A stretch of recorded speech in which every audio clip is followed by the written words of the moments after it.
Verrouillez votre porte, éteignez les lumières, allumez une bougie, sortez votre plaid et installez-vous confortablement. Bienvenue dans Un autre regard, l'émission de Radio G qui vous plonge au cœur du paranormal et de l'ésotérisme. Bref, tout ce qui se trouve entre l'un peu insolite, le franchement étrange et le vraiment bizarre.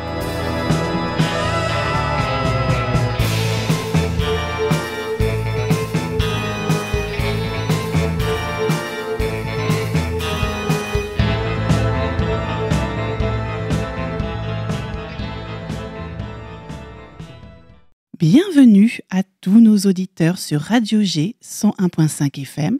Je suis Bénédicte, vous êtes sur Un autre regard, l'émission où l'invisible devient visible et où les mystères de l'univers se dévoilent au-delà de la réalité pure.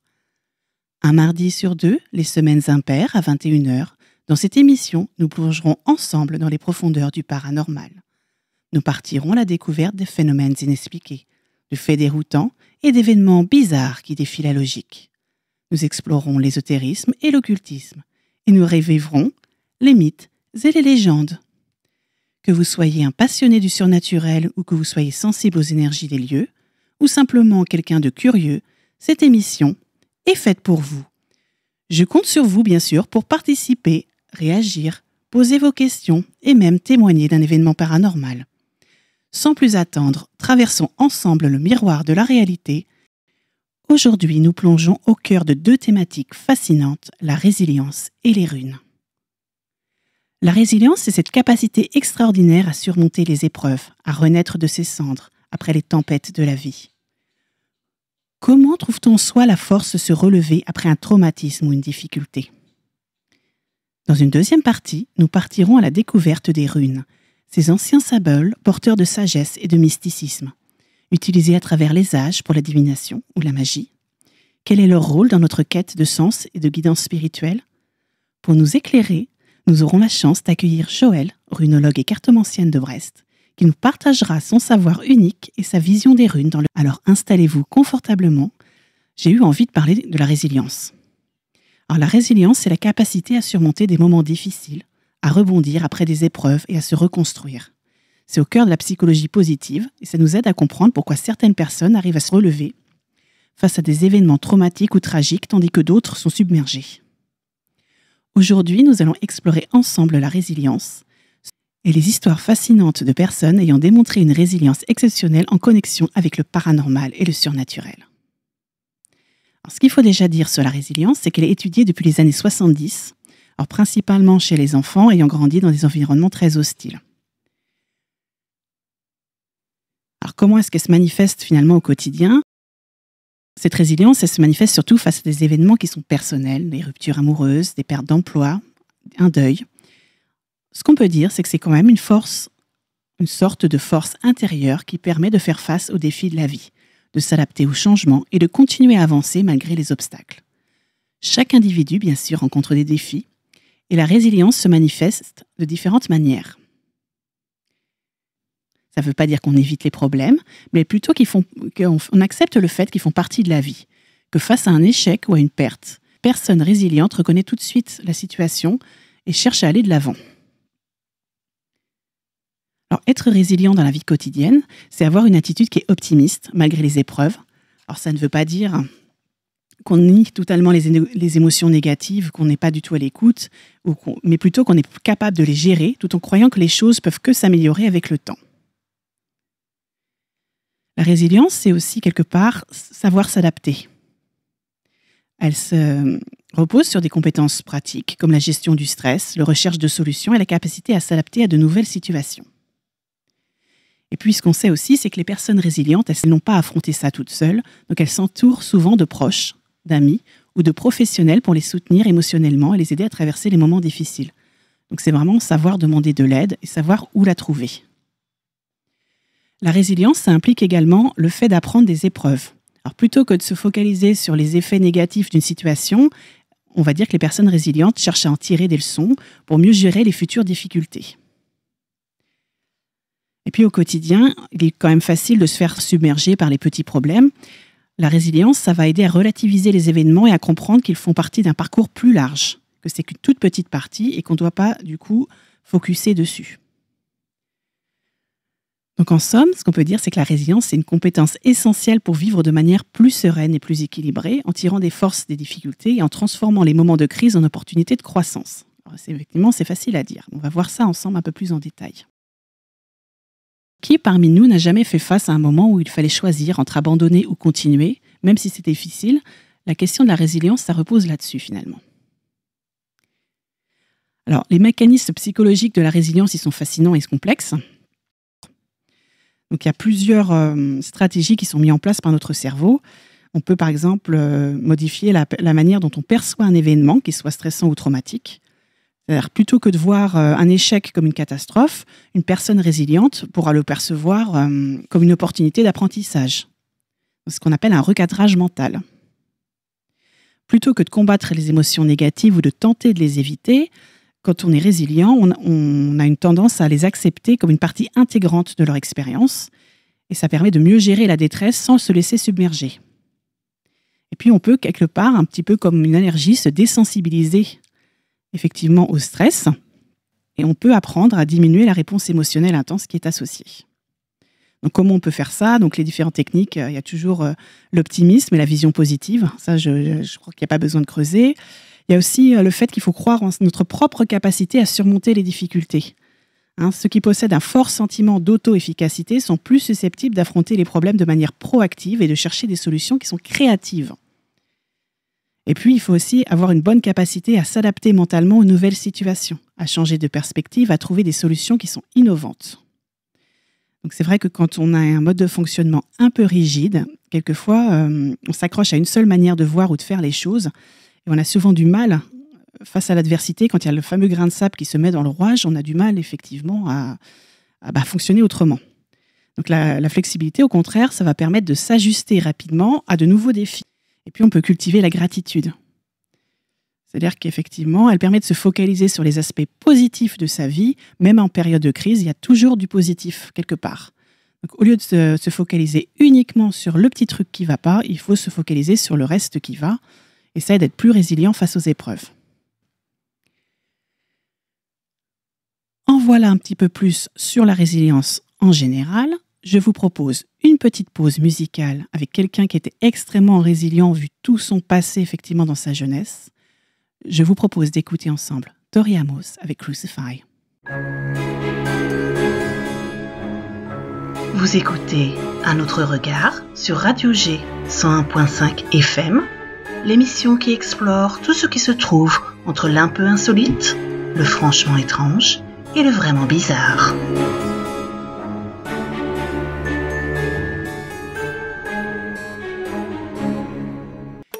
De retour sur Radio G, toujours sur la résilience, cette capacité à surmonter les épreuves, à aller de l'avant quoi qu'il arrive. Nous allons parler maintenant de quelques exemples inspirants concrets de résilience dans le cadre du paranormal, du surnaturel et de l'exotérisme. Alors, ces histoires illustrent comment des individus ont surmonté des expériences extraordinaires, parfois effrayantes, pour non seulement survivre, mais aussi transformer leur compréhension de ce monde mystérieux qui les entoure. Alors, mon premier exemple, je vais vous parler de Ed et Lorraine Warren. Vous savez, si vous avez vu le film Conjuring, Annabelle, Amityville, vous savez qui sont les Warren. Donc là, on va voir ce qu'est la résilience dans l'enquête paranormale. Donc Ed et Lorraine Warren sont parmi les enquêteurs paranormaux les plus célèbres de l'histoire. C'est un couple qui a passé plusieurs décennies à enquêter sur des phénomènes surnaturels et à aider des familles à affronter des entités maléfiques. Malgré les critiques, les doutes et les dangers qui sont liés au travail, ils ont continué à démonter une résilience impressionnante face à l'inconnu et au surnaturel. Alors les Warren, ils ont enquêté sur des affaires qui sont notoires, comme la maison d'Amityville, le cas de la poupée Annabelle, l'affaire aussi de la famille Perron, qu'on peut voir dans The Conjuring. Donc ces cas impliquaient des phénomènes paranormaux qui étaient intenses, notamment des possessions démoniaques et des hantises violentes. Donc effectivement, ils ont dû vraiment faire preuve de résilience. Alors Lorraine en particulier, on rappelle qu'elle est médium, elle a souvent été confrontée à des entités qui sont très sombres.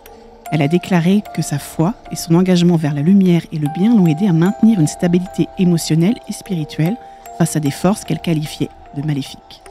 Ed, lui, en tant que démonologue, était aussi une forte résilience mentale, parce qu'il se concentrait sur l'aspect technique et spirituel de chaque enquête, tout en protégeant sa famille et la famille de la personne qu'ils aidaient.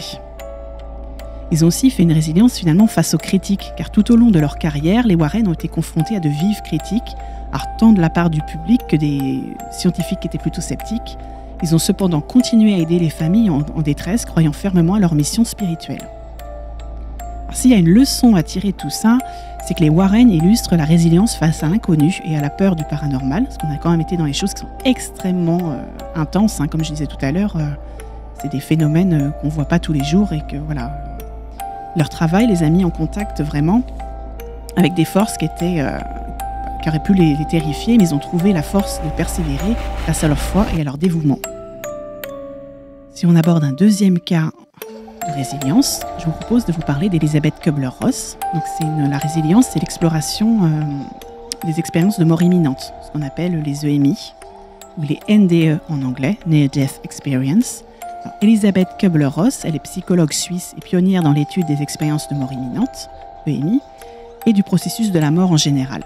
Elle a fait preuve de beaucoup de résilience remarquable en explorant des sujets qui sont tabous et qui sont souvent parfaitement incompris. Elle a largement contribué à l'acceptation de la mort comme une transition finalement naturelle et à l'étude des phénomènes surnaturels associés. Alors c'est à elle qu'on doit les fameuses 7 phases de la mort finalement du deuil. Vous savez, la colère, l'acceptation, tout ça. Donc dans les années 60 et 70, Kubler-Ross elle a commencé à interviewer des patients en phase terminale, documentant leur expérience proche de la mort.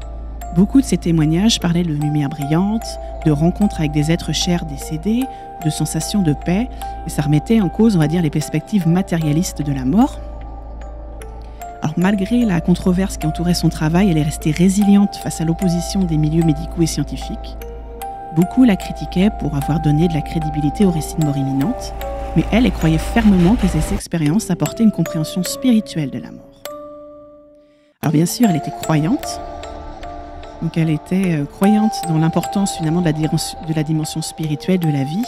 Elle a toujours soutenu que les EMI apportaient des enseignements précieux sur l'au-delà. Et sa résilience, on va dire, repose sur sa capacité finalement à affronter la mort, à aider les mourants à se préparer à ce moment ultime et à rendre l'invisible, on va dire, plus accessible. Alors, Elizabeth Kubler-Ross, elle nous montre que la résilience ne concerne pas seulement les événements tangibles et matériels de la vie quotidienne, comme une rupture, une perte d'emploi, mais aussi des dimensions spirituelles et les réalités invisibles de l'existence humaine. Alors son travail donc, avec les expériences de mort imminente, donc EMI ou NDE en anglais, ça a vraiment ouvert la voie à une compréhension qui est plus profonde des mystères qu'entoure la fin de la vie. Et un troisième dernier exemple de quelqu'un, c'est pareil, normalement, il est bien connu, on va parler d'Alan Kardec. Donc Alan Kardec, il a marqué l'histoire par sa résilience face aux défis intellectuels et sociaux dans l'exploration des phénomènes médiumniques. Là, on est au début du 19e siècle, à une époque où la science était en plein essor. Donc il a défié les conventions en étudiant et en codifiant les communications avec les esprits. Son vrai nom, c'est Hippolyte Léon Denisard Rivail. C'était un enseignant et un philosophe français. Dans les années 1850, il a commencé à s'intéresser au phénomène des tables tournantes où les esprits communiquent via des médiums. Alors après avoir recueilli des centaines de témoignages, il a compilé ses enseignements dans un livre, le Livre des Esprits, qui est devenu un texte fondateur pour le mouvement spirit. Kardec a dû faire face bien sûr à de nombreuses moqueries et rejets, tant de la part des cercles académiques que religieux, mais il a persévéré dans sa recherche de la vérité, croyant fermement que les esprits pouvaient nous enseigner sur la vie après la mort et la réincarnation. Donc là on a une vraie résilience intellectuelle. Malgré les obstacles, il a continué à croire aussi que ses recherches apporteraient la lumière sur des questions spirituelles fondamentales, comme le sens de la vie, la progression des âmes et le rôle des esprits dans le monde matériel. Donc Alan Kardec, on peut dire qu'il illustre la résilience dans la quête de la vérité. Il a continué ses recherches, même face à l'adversité, il était convaincu que la dimension spirituelle pouvait être étudiée avec rigueur. Sa capacité à aller contre les idées préconçues de son époque montre une grande force de conviction. Alors ces exemples montrent que la résilience peut se manifester dans des domaines qui dépassent le cadre de la réalité tangible. Que ce soit face à des entités paranormales, à la mort elle-même, aux esprits ou même à des extraterrestres. Ces individus ont non seulement affronté l'invisible, mais ont également trouvé des moyens d'en tirer des enseignements pour eux-mêmes et pour les autres. Leur résilience face au surnaturel ouvre des perspectives fascinantes sur les liens entre l'humain et l'inconnu. Alors comment est-ce que je peux, moi, en tant que personne, développer ma résilience au quotidien ? La clé, c'est certainement effectivement la gestion des émotions. Comme je disais tout à l'heure, c'est prendre du recul, accepter ses émotions, qu'elles soient positives ou négatives. C'est essentiel pour rester en équilibre lors des situations difficiles. Il faut revoir aussi ses croyances limitantes. Donc on identifie les croyances qui pourraient te freiner. Par exemple, croire que l'échec est une fin plutôt qu'un apprentissage peut limiter ta capacité à rebondir. Tu peux aussi transformer tes pensées limitantes en des affirmations positives. Ça te permet de développer une mentalité de croissance et une mentalité positive. Tu vas penser à ce que tu vas gagner et pas à ce que tu as perdu. Et puis, il faut aussi cultiver des relations positives. Donc, ce qu'on peut observer, c'est que les personnes résilientes s'entourent de relations qui les soutiennent. Donc, il faut prendre soin de ces relations familiales et amicales. Ça aide à créer un réseau de soutien. Et il est toujours important de partager ses difficultés avec les autres. Cela permet de libérer des émotions. Quand on en parle, on les libère. Et ça permet aussi d'obtenir des perspectives extérieures pour trouver des solutions. Car souvent, on est un peu limité dans les solutions qu'on voit. Et la clé peut venir de quelqu'un d'autre. Il faut également développer des stratégies de résolution. Lorsqu'on est confronté à un problème, on peut déjà le décomposer en petites étapes et se concentrer une étape après l'autre plutôt qu'effectivement être submergé par la masse qu'il y a devant nous. Il est parfois utile aussi de faire une pause, de respirer, de revenir à des situations avec un esprit plus calme et plus analytique. En règle générale, il faut aussi prendre soin de soi, c'est-à-dire quand on est en bonne santé, quand on a eu un sommeil réparateur, on s'est aéré la tête, il est plus facile de gérer le stress, il est plus facile effectivement de rester mentalement fort. Ça, c'est de toute façon, c'est une évidence. Donc on peut s'offrir des moments de détente comme la lecture, les promenades dans la nature, des activités créatives. Ça permet de recharger ses batteries, de penser complètement à autre chose et de ne pas être finalement mangé par nos émotions. Comme je disais tout à l'heure, il faut établir des objectifs qui sont réalistes et flexibles, c'est-à-dire des choses qui sont atteignables. Et je vais me concentrer étape après étape, au lieu de me concentrer sur le process dans son intégralité. Il faut réaliser au quotidien qu'il y a des tas de petites victoires qui renforcent notre confiance en nous, et qui nous encouragent à continuer malgré les obstacles. Donc le tout, c'est de effectivement observer ce qui s'est passé dans notre journée et d'en extraire les choses sympathiques ou les petites victoires qu'on a eues. Et puis, il faut relativiser tout simplement, lâcher prise. Accepter qu'il y a des choses qu'on ne peut pas tout contrôler de toute façon. Il y a des choses effectivement qui échappent à notre pouvoir. Et une fois qu'on a réalisé qu'on ne peut pas contrôler 100%, ça va réduire l'anxiété, ça libère de l'énergie pour se concentrer sur ce qu'on peut changer, plutôt que de se concentrer sur ce qu'on ne peut pas changer. L'optimisme, maintenir effectivement, c'est pas une vision naïve du monde, mais c'est maintenir une croyance en sa capacité propre à surmonter les défis. S'entraîner à voir le côté positif des choses, même dans les moments difficiles, le fameux verre à moitié plein plutôt qu'à moitié vide. Donc ces exemples démontrent que la résilience peut finalement s'exprimer face à des réalités qui dépassent l'entendement humain, comme avec le paranormal, ou dans des choses extrêmement matérielles, dans la vie de tous les jours, suite à un deuil, suite à un traumatisme, suite à une perte d'emploi, une séparation amoureuse. En tout cas, ce qu'il faut dire, c'est que la capacité à persévérer face à l'inconnu et à puiser sa force et sa sagesse dans son propre intérieur, elle montre finalement que la résilience, ça ne se limite pas à des défis visibles ou physiques. Ça peut englober aussi notre propre confrontation avec les doutes, les peurs les plus profondes de notre existence. Alors la résilience, ce n'est pas une capacité qui est innée, comme je dis, elle peut être développée et renforcée, ça se travaille. Donc elle nous permet non seulement de surmonter l'adversité, mais aussi de grandir à travers elle. Donc si vous êtes en train de traverser une période difficile, rappelez-vous que la résilience est en vous. Vous avez déjà surmonté tant de choses et vous avez la capacité de continuer à avancer. La résilience, c'est finalement comme un muscle. Plus vous la travaillez, plus elle devient forte.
Alors, après avoir exploré cet exemple fascinant de résilience face au paranormal et au surnaturel, je vous propose une petite coupure musicale, car nous nous intéresserons après à notre deuxième sujet de la soirée, les runes. Alors, c'est des anciens caractères germaniques qui sont souvent associés à la divination, mais en fait, c'est bien plus qu'un simple alphabet. C'est utilisé depuis des millénaires pour communiquer avec les forces invisibles. Les runes représentent un pont, finalement, entre le monde matériel et le monde spirituel. Nous allons plonger juste après cette pause musicale dans l'univers des runes, ces symboles énigmatiques qui continuent de fasciner et de guider ceux qui cherchent à comprendre les secrets de l'invisible et leur dimension magique. Et on retrouve tout de suite Agnès Sobel pour Riverside. Vous écoutez Un autre regard sur Radio G 101.5 FM, l'émission qui explore tout ce qui se trouve entre l'un peu insolite, le franchement étrange et le vraiment bizarre.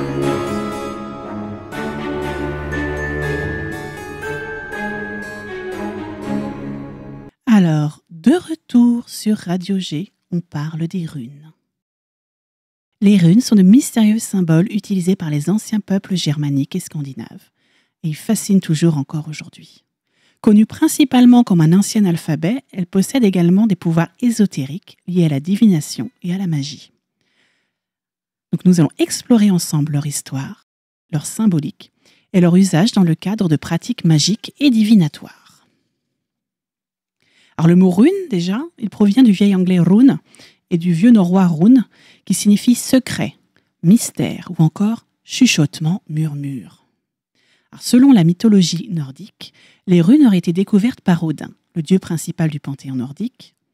La légende raconte qu'Odin, en quête de sagesse, s'est pendu à l'arbre du monde, le fameux Yggdrasil, et s'est percé de sa propre lance. Et il est resté suspendu pendant 9 jours et 9 nuits, sans boire ni manger, souffrant et méditant, jusqu'à ce que les runes lui soient révélées. Donc c'est ce sacrifice qui a permis à Odin d'accéder à la connaissance des runes, qui contiennent à la fois le langage et la magie. Il les a ensuite partagées avec les autres dieux et les hommes, leur offrant ainsi un outil puissant pour la communication, la divination et l'invocation des forces mystiques. Alors cette origine divine, on va dire, confère aux runes un caractère sacré et mystérieux qui les lie à la fois à la sagesse, au destin et à la magie. Alors il y a beaucoup de poèmes runiques qui décrivent chacune des runes et leur signification, et ça renforce, on va dire, la dimension ésotérique et spirituelle des runes. Alors les runes proviennent du futark, c'est un alphabet utilisé par les peuples germaniques vers l'an 150. Alors l'origine précise reste floue, bien sûr, mais elles apparaissent dans des contextes variés, qu'elles soient gravées sur des pierres tombales, des armes ou des objets du quotidien.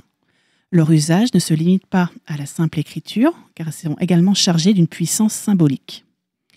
Alors il faut distinguer le futark ancien, c'est un alphabet de 24 runes qui était utilisé dans l'Europe germanique jusqu'à peu près l'an 800. Et le futark récent, c'est une version réduite à 16 runes qui est utilisée principalement en Scandinavie, je vais y arriver, de l'an 800 à 1100 après Jésus-Christ. Alors, après la simplification, l'époque effectivement médiévale rajoute des runes pour mieux comprendre, pour mieux correspondre à l'évolution de la langue. Il y a des versions également régionales qui apparaissent, comme des runes anglo-saxonnes par exemple. Et à partir du XVIe siècle, les runes perdent de leur attrait, il ne reste il reste que l'attrait, on va dire, ésotérique divinatoire. Et ce qu'on peut dire, c'est qu'il y a un regain à partir du XIXe siècle, avec la période romantique et les courants nationalistes, les runes sont remises en avant. Donc ce ne sont pas seulement des caractères linguistiques, mais aussi des outils spirituels qui sont utilisés pour la magie, les rituels religieux et la divination. Bien sûr, à travers les âges, le futark il a évolué. Des runes ont été ajoutées, des runes ont été enlevées, on a vu ça tout à l'heure. Ce qu'on peut dire sur la signification symbolique des runes, c'est que chaque rune possède une signification spécifique. Elle est souvent liée à des éléments naturels, à des concepts spirituels ou à des forces cosmiques. Alors voici quelques exemples des runes qui sont assez populaires dans la divination. Alors Feyu, il est associé à la richesse, la prospérité et l'abondance. Uruz représente la force brute, la santé et l'endurance. Anzuz, connue comme la rune d'Odin, elle est liée à la communication divine, à la sagesse et à l'inspiration. Reido, symbolisent le voyage, qu'il soit physique ou spirituel, et l'évolution. Alors, dans la divination, ces runes sont tirées ou jetées pour obtenir des réponses à des questions complexes. Et leur interprétation dépend bien sûr de leur position et des runes environnantes. Donc, on va faire un petit zoom sur les runes comme un outil de divination. Alors, l'utilisation des runes pour la divination, c'est ce qu'on appelle le runemal. C'est une pratique qui est très ancienne. Dans une consultation de runes, on choisit au hasard où on jette les runes pour révéler des messages divins ou des conseils pratiques. Alors bien sûr, il existe, comme pour le tarot, plusieurs méthodes de consultation des runes. Alors, le tirage à une rune, il est simple et direct, c'est pour une réponse rapide à une question précise. Il y a le tirage à 3 runes, comme pour les cartes, je vous le disais. Les 3 runes représentent le passé, le présent, l'avenir, ou encore la situation actuelle, les obstacles et le résultat probable, voilà, comme pour le tarot. Il y a aussi le tirage en croix celtique. Alors là, c'est la méthode la plus complexe, mais qui est vraiment proche de celle qui était utilisée à l'époque, qui permet d'approfondir vraiment une question. La rune 1, c'est la situation actuelle. La rune 2, c'est les obstacles, les défis, ce qui bloque. La rune 3, c'est les influences passées, donc ce qui influence la situation. La rune 4, c'est les influences futures, ce qui est susceptible de se produire à court terme. La rune 5, c'est les motivations, les objectifs. La 6, les influences inconscientes, c'est-à-dire les forces cachées qui agissent consciemment sur la situation. La rune 7, c'est l'attitude du consultant, l'état d'esprit ou l'action du consultant. La 8, c'est généralement l'environnement, tout ce qui est influence extérieure, donc les facteurs qui influencent la situation. La 9, c'est l'espoir et peur, donc c'est les espoirs ou les craintes qui concernent la situation. Et la 10, c'est les résultats potentiels, l'issue probable de la situation. Voilà.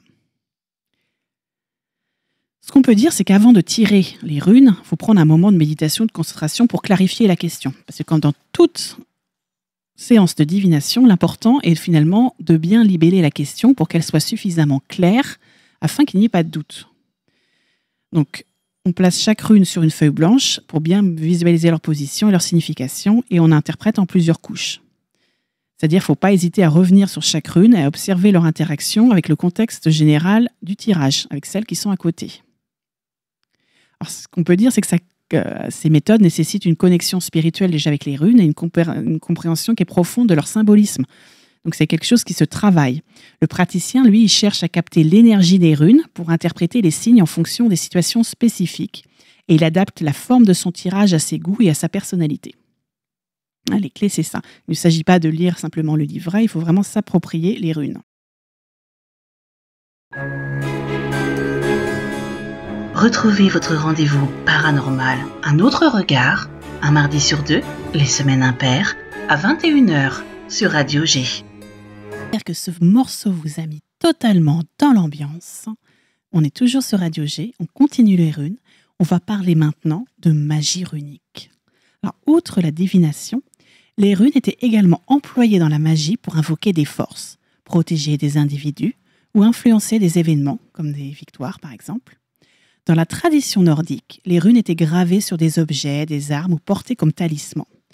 Voici quelques utilisations magiques des runes.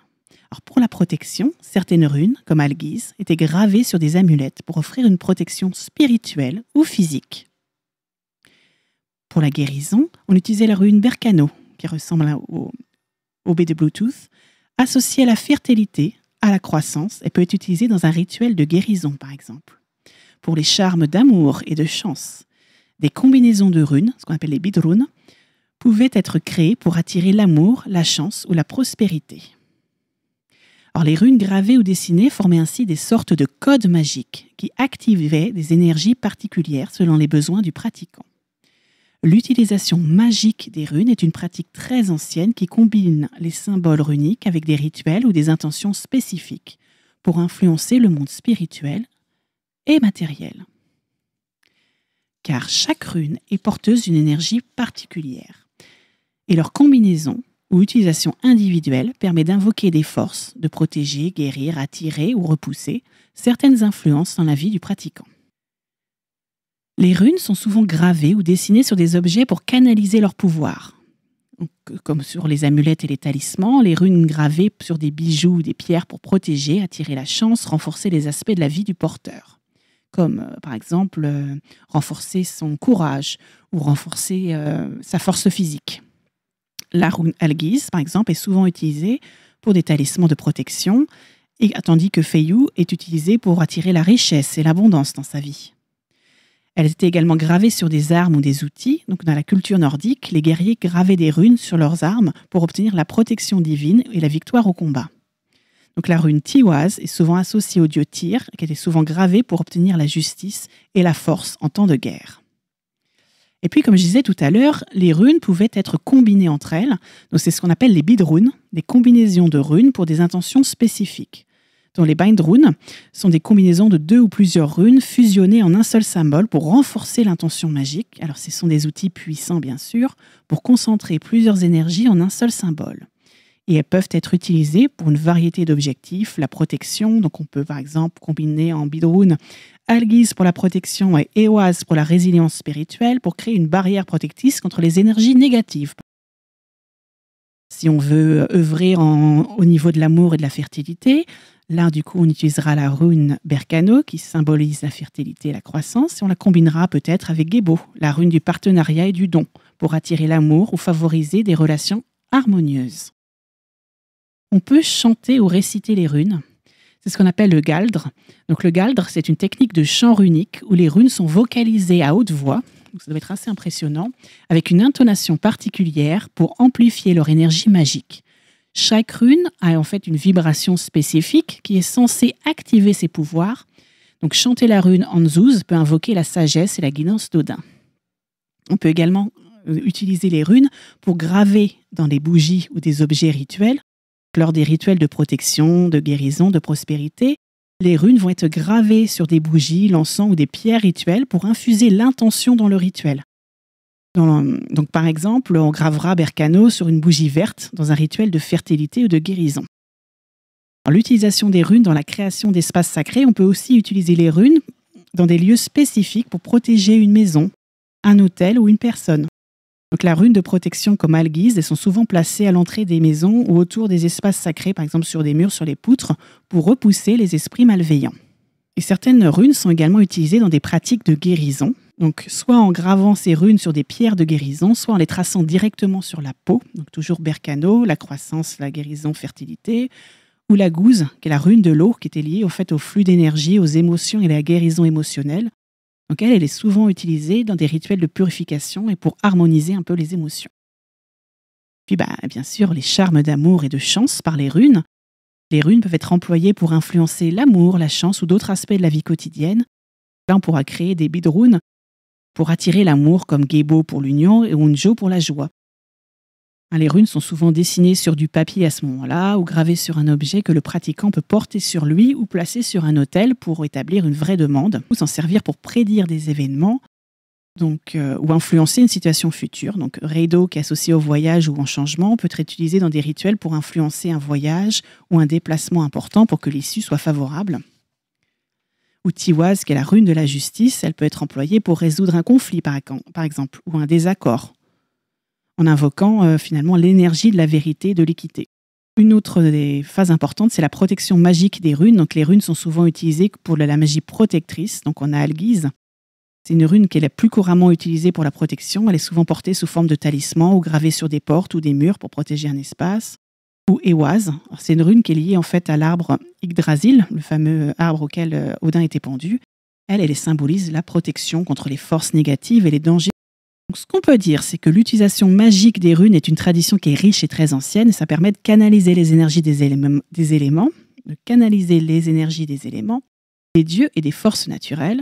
Alors, le pouvoir réside non seulement dans la symbolique profonde, mais aussi dans l'intention et la connexion spirituelle que le pratiquant va établir avec elle. Comme toute forme de magie, il ne suffit pas d'avoir fait le symbole, il faut surtout se concentrer sur lui et c'est l'intention qu'on envoie qui va du coup faire le boulot. Explorer l'univers fascinant des runes et leur utilisation magique, il est temps d'approfondir ce sujet avec une experte. J'ai le plaisir d'accueillir une amie pour Regard Croisé, elle s'appelle Joëlle. C'est une runologue et une praticienne de l'ésotérisme sur Brest. Elle partagera avec nous ses croyances, ses connaissances sur les symboles ancestraux et leur application dans la divination et la magie. Donc je vous laisse tout de suite, découvrons Joëlle. Comment est-ce que vous avez découvert les runes et qu'est-ce qui vous a attiré vers cette pratique? Alors, j'ai découvert les runes suite à une rencontre insolite avec le propriétaire d'une librairie vivant à Brasparts dans les Monts d'Arrée. Les Bretons sauront où c'est. Et donc, j'y suis retournée assez régulièrement pour acheter des livres, des jeux de cartes divinatoires, etc. Et un jour, cet homme, en me voyant, il est venu vers moi et m'a donné un jeu de runes. Il me l'a donné. Alors moi, les runes, je ne savais pas ce que c'était. Il m'a simplement dit je suis sûre que cela vous ira. Vous avez l'énergie pour. Ce jeu, je l'ai découvert en ouvrant, parce qu'à l'époque, c'était un jeu de runes qui était fait sur des faux cailloux, quoi, pour le faire. Et donc, la première chose qui m'a attirée chez les runes, c'est les signes. Et puis j'ai découvert un livre, et à l'époque en français, je parle bien sûr, avec lequel j'ai vraiment bien découvert ce jeu-là, les runes. Sans le savoir, j'ai toujours été attirée par les pays nordiques. Et pour la petite histoire, il faut savoir que j'ai découvert bien des années plus tard que ce petit monsieur, qui est assez petit, assez rond, assez jovial, et parfois même il mettait les gens dehors quand il estimait qu'il n'était pas bien, entre guillemets, était un chef druidique du coin. Voilà. Donc voilà. Signe. Oui, tout à fait. Alors, il me semble que vous fabriquez vous-même vos runes. Comment est-ce que vous faites? Les runes étaient faites avec du bois. Donc, ce sont les pays nordiques. Donc, et dans l'histoire des runes, il y a l'arbre Yggdrasil qui est à l'origine des runes. Donc, c'était fait avec du bois ou de l'écorce de bois. Et après chaque divination, chaque cérémonie ou rituel, les runes étaient brûlées. Donc bien sûr, moi, je ne suis pas allée dans la forêt chercher du bois, mais comme j'habite en bord de mer, ça m'est venu naturellement en prenant un galet, un deuxième, etc. Une fois que je me suis lancée, je me suis rendu compte qu'il y avait, alors c'est 25 galets qu'il fallait, donc il y avait des galets qui allaient ensemble et d'autres qui n'y allaient pas. Je ne pourrais pas expliquer, c'est un ressenti, ça c'est vraiment du pur ressenti. Donc je prends ces galets, je les peins et je les vernis parce que le frottement peut effacer la peinture. Et par contre, je précise que tous les galets qui restent sont remis bien sûr à la mer. Par contre, c'est vrai que certains galets sont faits pour certaines runes et pas d'autres. Je peux pas expliquer ça. Ça c'est un ressenti. Et parfois la forme du galet aussi aide à cette décision. Eh bien écoutez, on pourra tous faire pareil. Oui. Alors, et comment vous utilisez les runes du coup dans votre pratique quotidienne? Alors, dans ma pratique quotidienne, première chose, j'ai des runes un peu partout chez moi en tant que protection. Ça c'est quelque chose que j'ai installé chez moi. Et de temps en temps, je fais pas tous les jours, soyons clairs, parce que ce n'est pas nécessaire. Mais de temps en temps, je tire une rune pour m'aider à passer un cap difficile quand j'ai des petits soucis. Une rune que j'affectionne particulièrement, c'est la rune Ur. Bon, pour ceux qui connaissent, ils pourront savoir. Avec cette rune, quand j'ai des petits soucis de santé, ça me permet de... Comment expliquer? Je dis pas que la rune va me guérir, mais la rune va me donner la force qu'il me faut pour aider à la guérison. D'accord. Alors, est-ce qu'il est important de se connecter à une intention particulière avant de tirer les runes? Moi, je le fais, sachant que les runes sont liées aux éléments, la terre, le feu, l'air et l'eau. Moi, quand je fais un tirage de runes, je me centre sur ces 4 éléments. C'est pas compliqué. Il y a le feu en allumant une bougie, l'eau en me lavant les mains, l'air en ouvrant la fenêtre avant de recevoir la personne, et la terre, on est sur terre, donc je me branche sur la terre pour avoir ça. Ça prend pas 1 heure de faire ça. C'est juste pour rentrer dans l'énergie des runes qui est très, très puissante et qui est liée aux éléments de l'univers. D'accord. Et quand est-ce que vous pourriez nous décrire le processus de divination avec les runes? Comment est-ce que vous arrivez à interpréter les tirages? Est-ce que vous avez un truc? Alors, c'est comme pour les cartes. Les runes, chaque rune a une signification très claire, très précise. Et ça veut dire telle et telle chose. Mais c'est comme pour les cartes. Chaque carte a sa signification. Moi, je sais que les runes me donnent une réponse franche. C'est oui ou c'est non. Il n'y a pas comme les cartes au patati patala. Et la rune, quand elle me dit oui, après, moi, comment expliquer ça? C'est un contact avec cette énergie. Et cette rune, quand elle me dit oui, elle me donne des indices pour pouvoir aller plus loin. Quand elle dit non et qu'elle se ferme, pour la personne, ça veut dire qu'il ne faut pas insister. C'est très franc, c'est très brutal comme énergie au niveau des runes. D'accord. C'est pour ça qu'il y a très peu de personnes qui acceptent que je les fasse. Mais moi, je la trouve magnifique, cette énergie. Là, comme pour les cartes, après, c'est une question de connexion avec le jeu. Et puis c'est en pratiquant qu'on établit cette connexion. Voilà. Oui, tout à fait. C'est à force. Et j'ai même été surprise en faisant des stages d'initiation, en expliquant aux personnes présentes la signification de la rune et d'avoir d'un seul coup la rune qui me donne une explication supplémentaire. Parce qu'en voulant expliquer, elle me dit, je ne suis pas que ça, je suis ça aussi. Et donc moi aussi j'apprends en faisant comme ça. C'est vraiment un contact très... très physique, entre guillemets, parce qu'on les prend dans les mains, on les touche, etc., beaucoup plus que les cartes. Et donc, c'est vraiment un lien qui se crée ou pas, parce qu'il y a certaines runes avec lesquelles c'est un peu plus difficile, on va dire. Ça, je pense que, voilà. Mais celles avec qui j'ai une connexion très forte, elles m'apportent énormément, elles me font découvrir. Et je suis persuadée que jusqu'à la fin, je découvrirai autre chose derrière. C'est vraiment la connexion avec le jeu qu'il faut avoir. D'accord. Est-ce que vous avez vécu une expérience personnelle marquante ou mystique en lien avec les runes que vous pouvez nous raconter ? Alors, oui, je peux en raconter une parce qu'il y en a d'autres qui sont un peu plus personnelles, je me permets. J'ai déjà eu l'occasion de faire ce que moi j'appelle des nuits fantômes dans des lieux dits hantés. Et donc, je connais la force des runes pour protéger les personnes qui peuvent faire ça. Donc, à chaque fois que j'ai pu faire une nuit comme ça, j'ai toujours créé une rune spécifique pour chaque personne de façon à ce qu'elle soit protégée. Et c'est vrai qu'une fois, quand j'étais en train de créer cette protection sur le galet, j'avais commencé à faire la protection pour cette personne et finalement, je fais toujours 3 runes.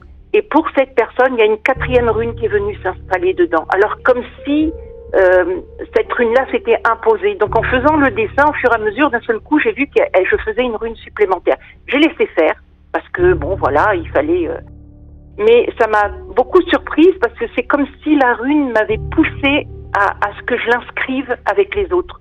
Comme s'il fallait qu'elle soit là pour aider et donner la force aux autres. Je ne pourrais pas expliquer plus. C'était surprenant, un peu inquiétant. Sur le coup, on se dit toujours, mon Dieu, qu'est-ce qu'on a fait ? Et puis finalement, j'ai laissé. Et oui, après, j'ai compris pourquoi cette personne avait besoin d'une rune supplémentaire. Voilà, tout simplement. D'accord. Quel conseil, pour finir, vous donneriez à quelqu'un qui souhaite débuter la pratique des runes ? Alors, le premier conseil, ça serait de connaître un petit peu la mythologie scandinave. Parce que l'énergie des runes est très marquée par ça. Et donc, liée aux éléments, comme j'ai dit tout à l'heure. Donc, si on n'a aucun lien avec les éléments, quels qu'ils soient, moi je sais que je suis très liée à l'air, si on n'a pas cette sensation d'être lié à un élément, quel qu'il soit, la terre, l'eau, le feu ou l'air, on aura du mal à capter les choses. Et les runes prennent beaucoup d'énergie, donc il faut vraiment être bien ancré pour pouvoir le faire. Mais comme à chaque fois je dis pour les personnes qui sont intéressées, il faut prendre les runes une à une, voir celles qui nous plaisent, pourquoi, comment, etc. Mais surtout en premier, connaître au minimum quelques notions, mais connaître Yggdrasil, Odin et quelques autres, Thor, etc., etc. Alors, je parle pas des films, je parle de la véritable mythologie. Parce que ça peut donner une idée de l'énergie qui nous traverse, avec laquelle on est lié, pour pouvoir vraiment entrer en contact avec les runes. Après, la meilleure chose, c'est qu'on peut, parce que moi je fais avec des galets, mais on peut faire aussi avec des cailloux qu'on ramasse sur la terre. On peut le faire aussi si on a la chance d'être dans une maison avec du bois. L'idéal, ça serait le noisetier pour le faire, etc., etc. On peut faire soi-même ces runes, c'est très important. Parce qu'en le faisant soi-même, on s'imprime de l'énergie et on donne notre énergie. Il y a un échange entre les runes et nous. D'accord. Voilà. Eh ben, écoutez, merci pour tous ces bons conseils. On a découvert plein de choses avec pratiques. Plaisir. C'est un plaisir de vous avoir, Joëlle. Merci encore. Merci beaucoup de m'avoir appelé. Merci. Voilà, chers auditeurs, notre exploration de cette force intérieure qu'est la résilience et des runes touche à sa fin. Nous espérons que ces échanges vous auront inspiré et ouvert de nouvelles perspectives sur les forces intérieures et les mystères des symboles ancestraux venus du Nord. Un grand merci à notre invité Joël pour son éclairage précieux et sa passion pour les runes. Mais ne partez pas trop loin, car notre prochain épisode, nous célébrerons une fête bien particulière pour moi. Samhain, nommée Halloween. Alors ce sera l'occasion d'explorer les origines mythiques de cette nuit où les voiles entre les mondes sont plus fins et de plonger dans les légendes, les coutumes et les rituels qui l'entourent. Ce sera l'occasion de décrypter la symbolique derrière toutes ces composantes, les costumes, le trick-or-treat, la collection des bonbons, la fabrication des lanternes en citrouille, etc., etc. Donc je compte sur vous pour participer, réagir, poser vos questions et même témoigner d'un événement paranormal ou étrange dont vous avez été témoin sur la page de l'émission ou sur le site Radio G ou par mail. D'ici là, continuez à garder l'esprit ouvert et le regard tourné vers l'invisible. À très bientôt dans un autre regard.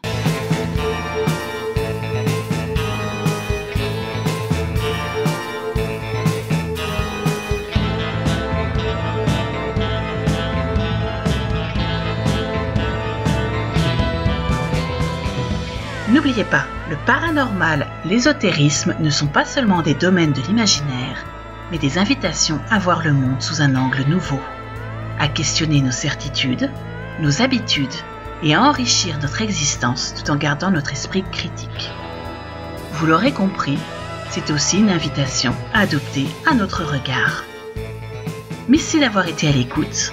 À très bientôt sur Radio G pour un nouveau voyage extraordinaire au cœur de l'invisible et de l'inconnu. Alors, restez curieux, ouverts d'esprit et prenez soin de vous.